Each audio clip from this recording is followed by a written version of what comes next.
He started to feel a headache coming on. He had not slept on the flight, although they had dimmed the lights and made an earnest effort to put him at ease.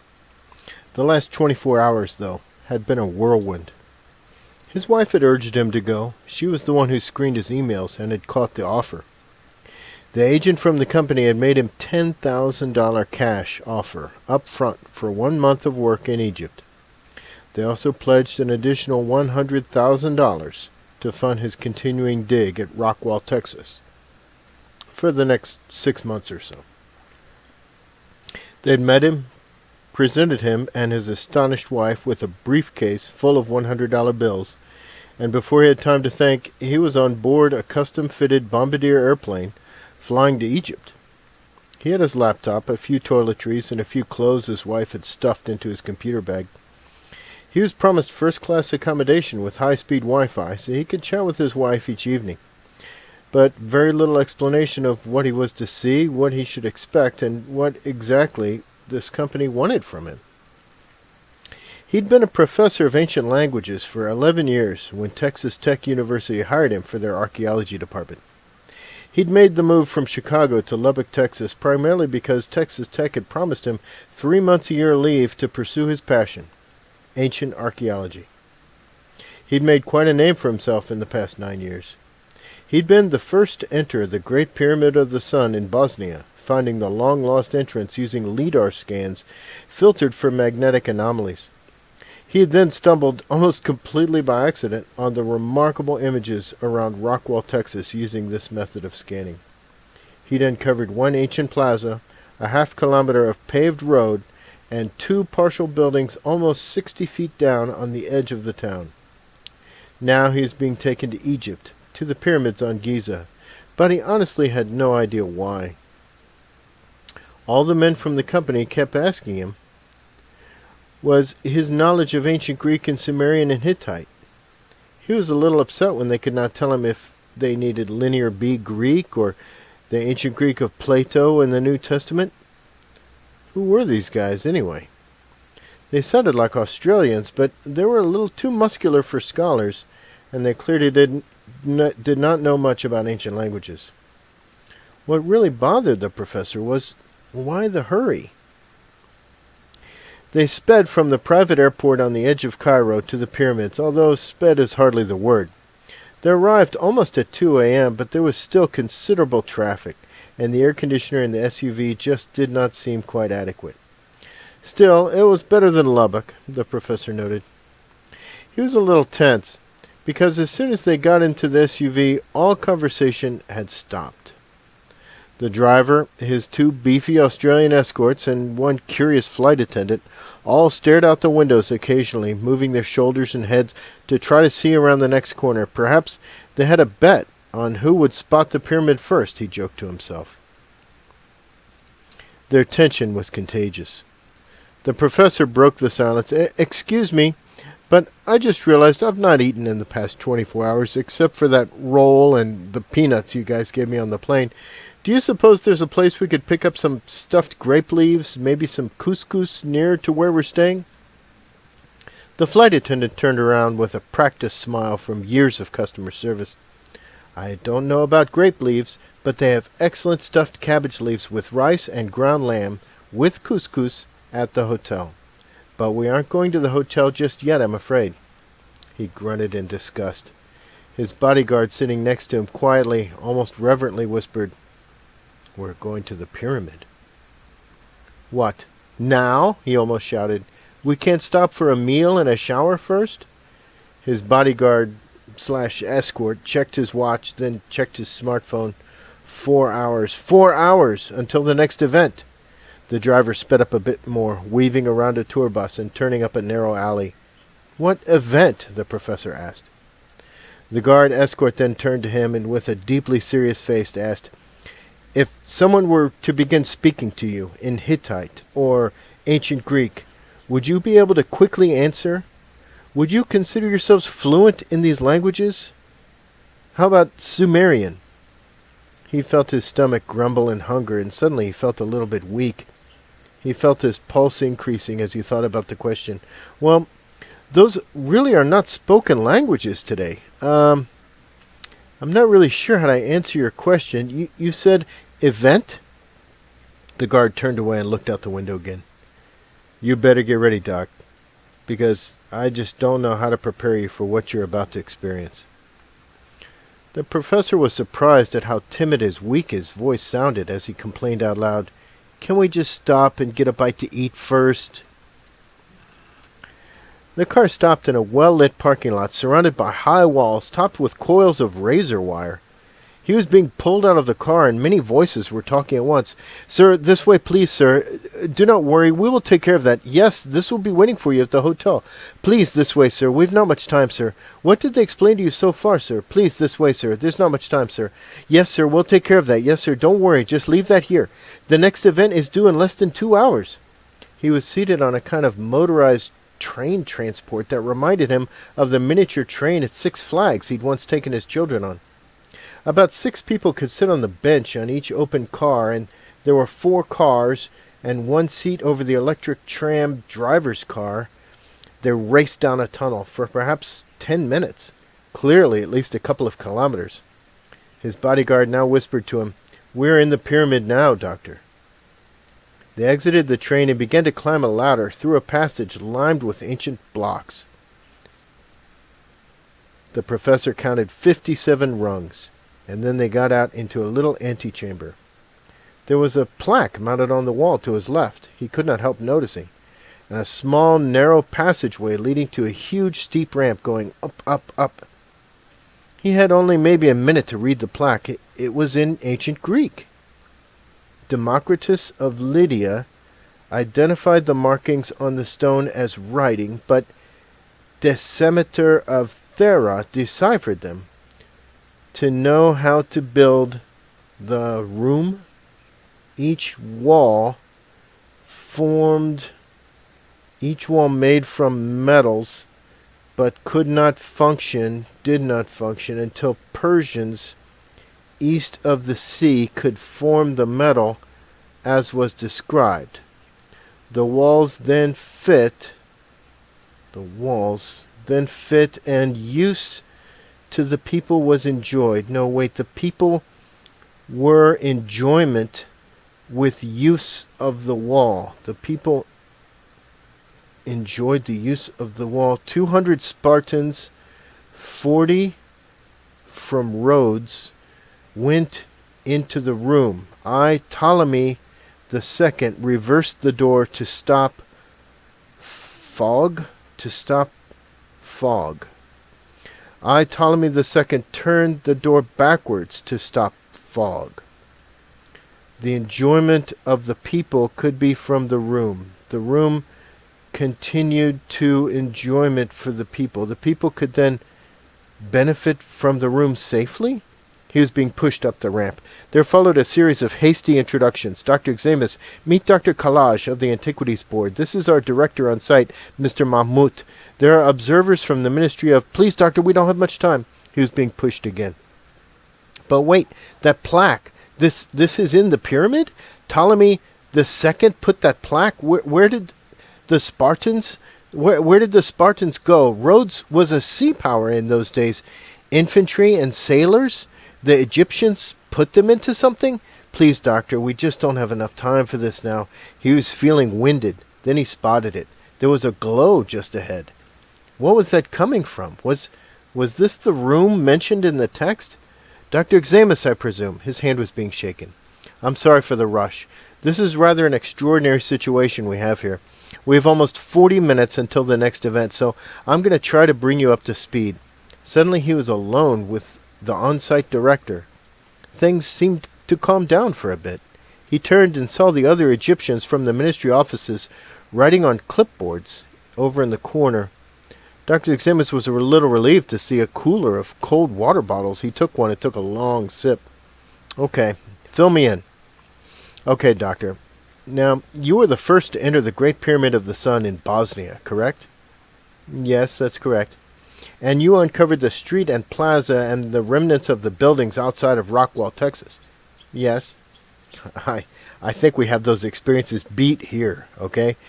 Do you remember back in the 1990s, they ran that little robot up the little vent hole in the Queen's Chamber of the Great Pyramid?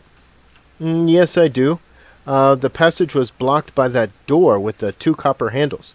Good, good. You remember. Okay. Try to imagine maybe those weren't copper handles, but attachment points for electrical cables, one positive, one negative. Okay, that's easy to do. It looked like that. Okay, now with the Earth's fading magnetic poles, more and more solar energy is entering the atmosphere, making for fantastic electrical storms, right? That's right. And the increased energy created a slight humming sound inside the Pyramid of the Sun in Bosnia. Okay, now your article about that hum really got us going here in Giza. We began looking for electrical patterns here and discovered the whole pyramid is wrapped in electrical piping, like giant copper pipes spun around the exterior of the pyramid, but hidden under a couple of layers of exterior block today. Remember how those Aztec and Mayan pyramids were built like those Russian wood dolls, one built on top of another? Dr. Examus nodded. So, apparently, at an early date, this pyramid ended with a flat top just above the Queen's chamber, and the outside was wrapped with copper piping. Then everything was moved to the King's chamber, and a layer of blocks covered everything over, covered up the piping. Then apparently everything was moved again higher up here, leaving behind the stone, quote, sarcophagus, quote. He finger-swiped quotes for this word, and they both had a chuckle on it, in the King's chamber. Apparently the technology was in use for many centuries until something went wrong. A kind of a fog began to emit from it, making people sick, causing a kind of plague, and Ptolemy II had the chamber sealed by turning the door around backwards. The door fits magnetically, so actually it had to be reversed and backwards to fit, top to bottom and backwards to lock shut. This stopped all activity through the chamber, but the radiation continued. Wait. Magnetic doors, radiation, Dr. Examus interrupted. Yes, you'll be delighted to see after working in the chamber for a few days, your hair will begin to thicken and the roots of your hair will be a darker color, your original childhood hair. You're going to lose some wrinkles around the eyes there, and there's other mysterious healings that'll occur. There's a kind of a radiation here we're dealing with. We're studying it. It seems to be kind of like a microscopic comb, straightening out all the micro flaws in our skin and organs, all the way down to DNA strands. The lighting engineer, who also installed the air conditioning, he used to have a bicuspid heart valve. It's very documented. Somehow it became a tricuspid valve. This is really difficult to keep under wraps, Doctor, for this amount of time, I have to tell you, but the private security we hired from South Africa. South Africa? Okay, I thought they were Australians. No, they're from South Africa. They're doing a really good job helping us keep all this under wraps. Doctor, would you like another water bottle? Perhaps a shot of whiskey? Do you have any tequila? We do. Kenny, would you? He gestured to one of the hulking guard escorts who popped his head into the doorway and then disappeared down the corridor. Okay, Doctor, are you ready for a bit of shocking news? Yes, go ahead. Okay, since the atmosphere has become increasingly energized and additional rainfall has increased the size of the underground aquifer under our feet here, the pyramid, wrapped in copper with running water underneath, has started to become increasingly energized. The room we're about to show you was built with Egyptian and Greek geniuses, perhaps 3,000 years ago. Metal alloy pipes are filled with this highly magnetic rock, which we assume, from reading the inscriptions left to us, was kind of a meteorite, perhaps a kind of a calling card from across the galaxy, a probe, if you will, perhaps like our Voyager. It contained instructions for building this room, within which magnetic forces became increasingly concentrated, and passageways appear through the space-time continuum. People apparently went back and forth. We don't know yet how or where or when, for that matter. Ptolemy turned the door around and shut it off, but the healing radiation still worked. Hence the explanation of how these Egyptian pharaohs could live for 400 years. Well, we turned the door back around, and immediately someone appeared. We couldn't communicate to them. They're only visible for 74 seconds. 120 hours later, exactly, another person appeared for 74 seconds. 120 hours later, and so on. They're not physically here, but their image appears. We try to toss them notes, try to toss them things, and they actually try to catch them. But the paper or whatever we throw at them flies right through the image. It's kind of like a hologram. Somehow they direct the chamber to accept their image. In order for us to physically enter or physically get them to step out of it, we need to activate our side somehow. We just don't know how or even where any kind of control knob would be. We need to communicate with these people. We believe they entered this chamber in the ancient world and they're speaking ancient languages. We need you to communicate with them. Can you do it? Didn't you record this on video or audio? Yes, but we have to go back to wax cylinders. I beg your pardon, wax? Yes, you see the radiation in here prevents any type of magnetic tape being used. Videotape is useless. Audio tape is just static. We discovered these old wax cylinders record audio perfectly. We have no video recordings of any kind. But audio, we do have. We have all of it. This has to be a joke, right? Is this some kind of joke? You're going to show me live images of people from 3,000 years ago, ancient Greeks, Hittites, Sumerians, and audio is recorded on wax cylinders from the 1920s. The director looked at him steadily. Here's your tequila. The doctor drank it, skipping the lime. The director waited a second, then looked him in the eye and said, I'm very serious, doctor. We need you to do this for us. Why did you contract me for 1 month? Doctor, after you see this thing work, we think you're going to stay and do this for free. They both laughed. The director took him by the arm and guided him into the room with the bright neon green glow. He saw it, and the breath rushed into his lungs through his wide-open mouth.